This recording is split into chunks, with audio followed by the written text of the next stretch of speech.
हमें सॉल्व करें। टीका साहब, अब मैं आपके लिए भी कुछ शब्द कहना चाहता हूं। आप हमारे एरिया से बिलोंग करते हैं। मैं राजा साहब को बहुत ही आइडल मानता हूं, बहुत अच्छा मानता हूं काफ़ी सालों से। तो आपसे भी रिक्वेस्ट करते हैं, हमारा जो ये मैटर है इसे आप सॉल्व कर दें। आपसे मैं पर्सनली रामपुर में भी हम लोग मिले थे, तो आपने मेरा हाथ पकड़ के कहा था, राजा साहब आपने मेरा हाथ पकड़ के कहा था कि आपका मैटर हम 101% सॉल्व करेंगे। 101% कहा था आपने। मेरे साथ एक और भी मेरी बहन थी, किन्नौर से बिलोंग करते हैं, वो भी साथ में थे। तो आपने कहा था 101% सॉल्व करेंगे। अभी भी हम आपसे उम्मीद है। आप आए थे, कोई भी मंत्रीगण वहां पे हमसे मिलने नहीं आया था 9 तारीख को। एक टीका साहब ही आए थे। तो टीका साहब आपसे बार बार गुजारिश करते हैं, हमारे लिए आप राजा साहब की तरह ही है। जैसे राजा साहब कहते थे, राजा साहब के लिए एक बात कही जाती थी कि राजा साहब राजा नहीं फकीर है, लोगों की तकदीर है। तो राजा साहब हमारे लिए आप भी वही है, अभी भी राजा नहीं, आप भी हमारे लिए फकीर है, लोगों की तकदीर है। राजा साहब के लिए और भी एक बात बोली जाती थी कि राजा साहब ने जो बात कह दी होती थी वो उनके लिए पत्थर की लकीर होती थी। तो राजा साहब आपसे भी रिक्वेस्ट करते हैं, हमारा मैटर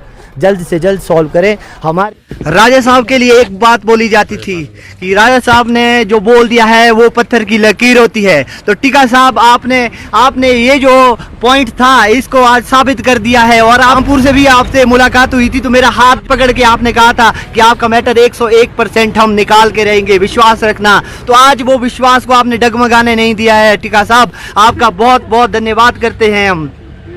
मैं आपसे भी रिक्वेस्ट करता हूं, आप भी हमारे दुख दर्द इस पीड़ा को देखें, समझें और हमारे मैटर को जल्द से जल्द सॉल्व करें। हम आपसे ये नहीं कहते कि हमारा रिजल्ट 5 दिनों में दो, 10 दिनों में दो, 15 दिनों में दो। हम आपसे ये रिक्वेस्ट करते हैं कि हमें हमारी एक ऑफिशियल नोटिफिकेशन जारी कर दी जाए, उसमें ये लिखा जाए कि आपका जो ये मैटर है हमीरपुर बोर्ड को दिया जाता है। हमीरपुर बोर्ड फर्दर जो प्रोसेस होता है, डॉक्यूमेंटेशन का होता है, रिजल्ट का होता है, उसे तुरंत प्रभाव में दिया जाए। बस यही गुजारिश करते हैं।